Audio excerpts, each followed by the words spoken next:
Bonjour les gens, on se retrouve pour une nouvelle vidéo, comme convenu. Aujourd'hui, on va parler d'une idée reçue. L'idée reçue, c'est qu'on est en France et qu'on peut se débrouiller tout seul, qu'on n'a pas besoin de professionnels. Ça, c'est une vraie idée reçue. On a toujours tendance à penser qu'on fait des économies en évitant de passer par les professionnels. Donc, on va parler de ça aujourd'hui. Allez, c'est parti.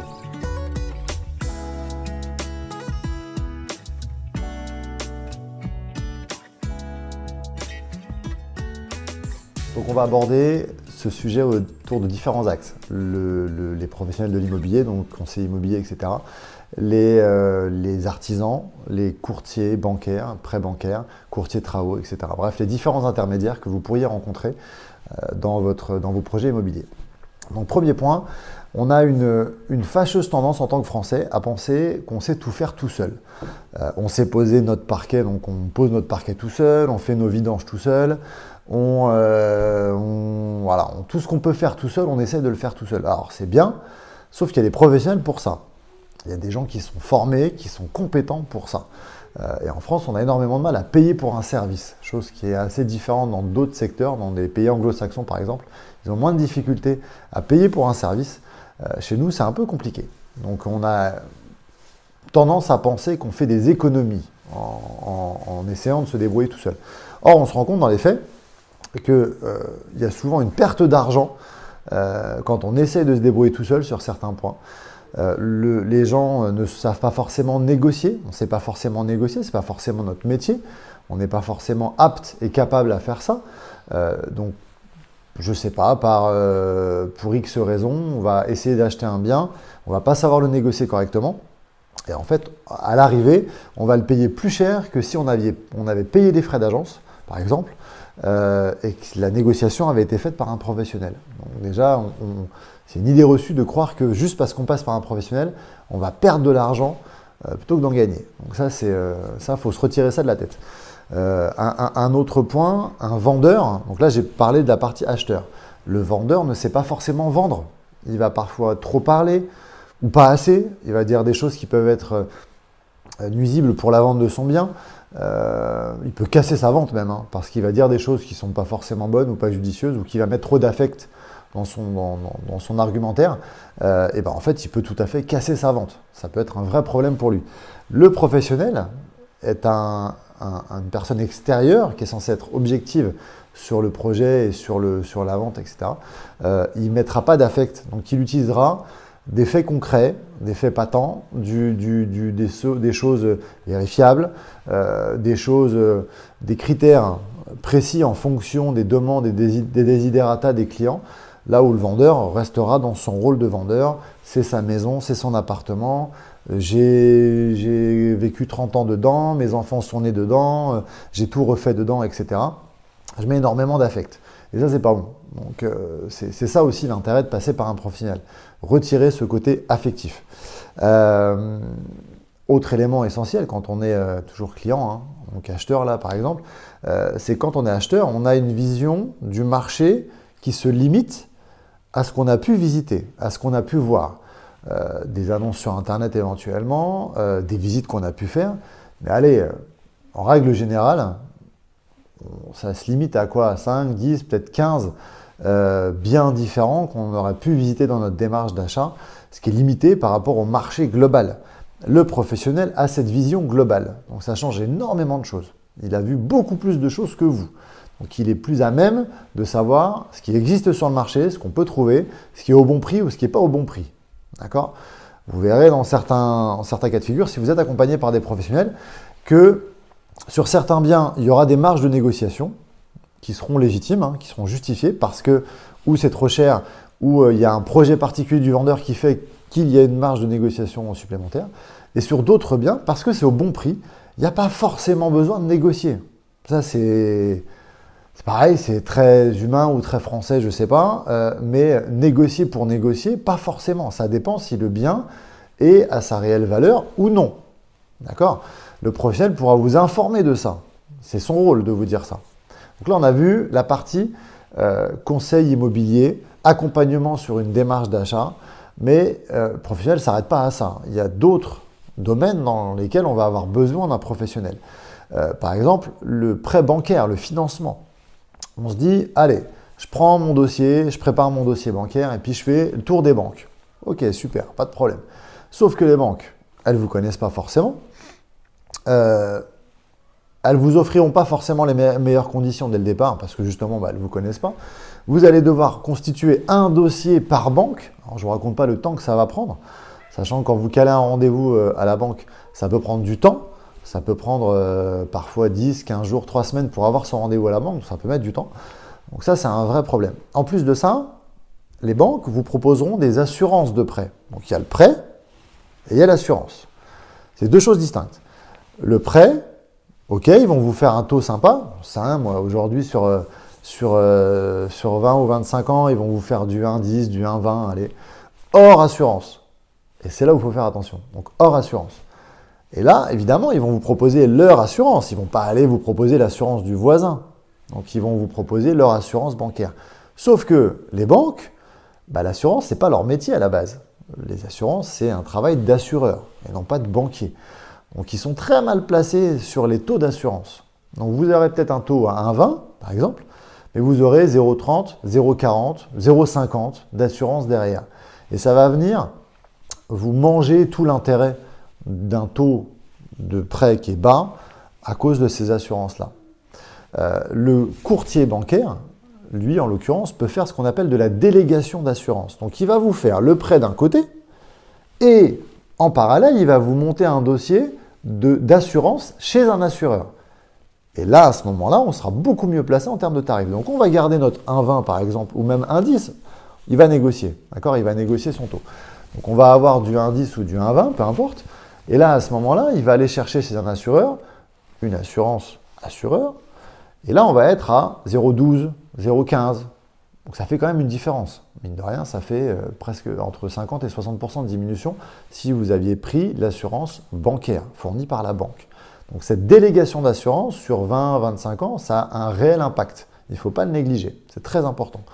C'est un coût intéressant. D'ailleurs, ce qu'il faut regarder toujours, faites pas la connerie, de ne regarder que le taux. On va vous attirer avec un taux intéressant.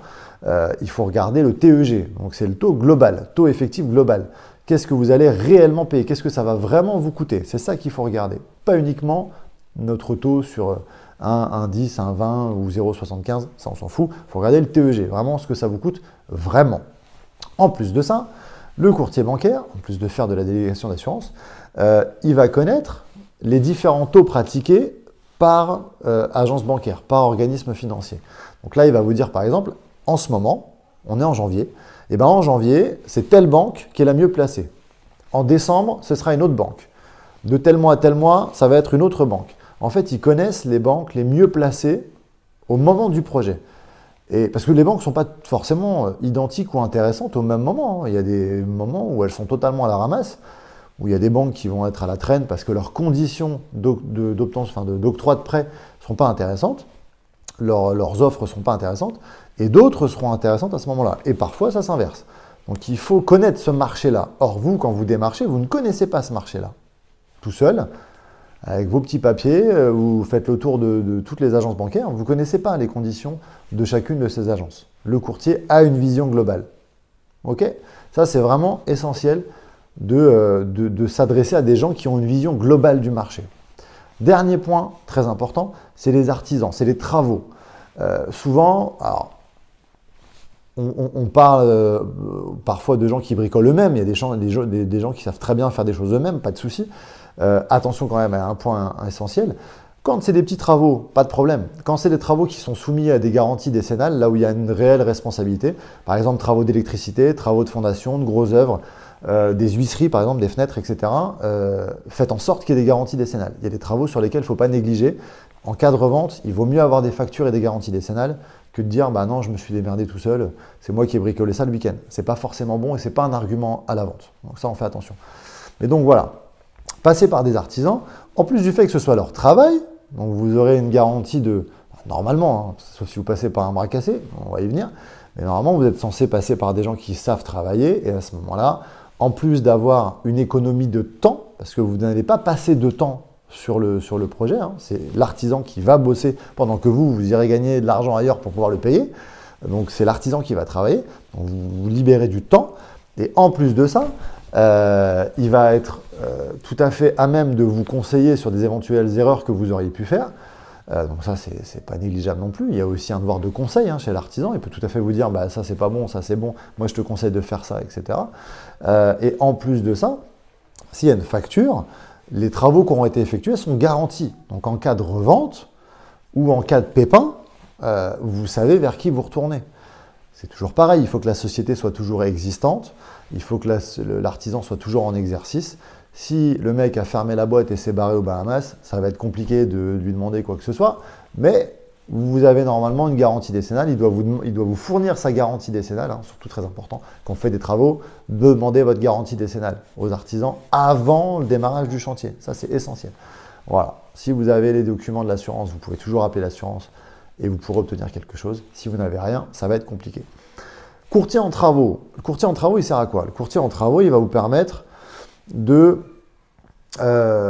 réunir un certain nombre d'artisans. Il a un certain nombre d'artisans dans son carnet d'adresses et il va centraliser tout, il va tout gérer pour vous. Alors attention, ce n'est pas un maître d'œuvre.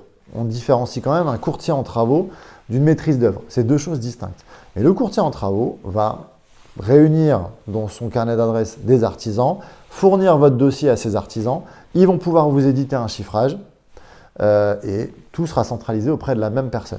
Alors, je ne suis pas forcément super fan des courtiers en travaux, je ne sais pas s'il y a des courtiers en travaux qui vont me regarder.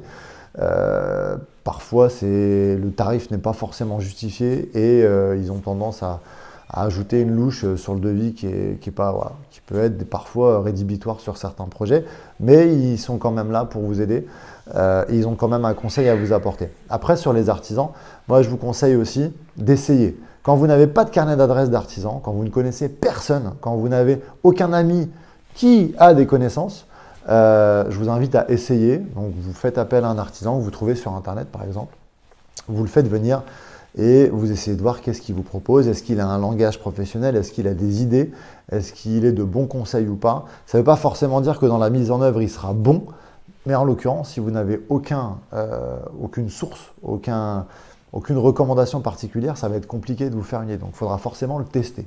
D'accord ? Si par contre, vous avez envie de ne contacter que des professionnels qualifiés et reconnus, je vous mettrai en lien de la description, dans la description, un lien vers une application qui s'appelle NoRéseau. NoRéseau, c'est une application sur smartphone qui permet de faire se rencontrer des clients et des professionnels. C'est une application qui permet le bouche à oreille, d'accord? Tout simplement, c'est pas très compliqué. Il y a des professionnels répertoriés qui sont notés et il y a des gens qui demandent, qui ont des besoins. On les met en relation et tout le monde est content. Donc vous aurez mon lien, le lien de l'application dans la description. N'hésitez pas à vous inscrire sur NoRéseau. Ça marche plutôt bien, au moins ça vous permettra, alors en fonction des villes, la base de données augmente de jour en jour, mais en fonction des villes, vous aurez des artisans qui sont répertoriés dans ce carnet d'adresses-là et qui ont des bonnes notes. Donc voilà, on n'oublie pas, très important, les pros, que ce soit conseiller ou conseillère immobilier, artisan, courtier, bancaire, on n'hésite pas à s'accompagner de professionnels. D'accord ? Si vous arrivez à vous débrouiller tout seul, c'est très bien, mais faites attention. Si on ne maîtrise pas totalement le sujet, il vaut mieux quand même faire appel à des professionnels. C'est très important. Chacun son métier. Un comptable, il est comptable, il fait de la compta. Un pharmacien, il est pharmacien. Chacun son travail. C'est essentiel de redonner la place à chacun. Les amis, surtout, n'hésitez pas à partager, commenter, liker, à en parler autour de vous, vos papas, vos mamans, vos tontons, vos cousines, etc. L'idée, c'est que la chaîne monte, j'ai besoin de vous, donc n'hésitez pas. On se retrouve très vite pour une nouvelle vidéo sur un nouveau sujet. Et puis voilà, prenez soin de vous, à bientôt.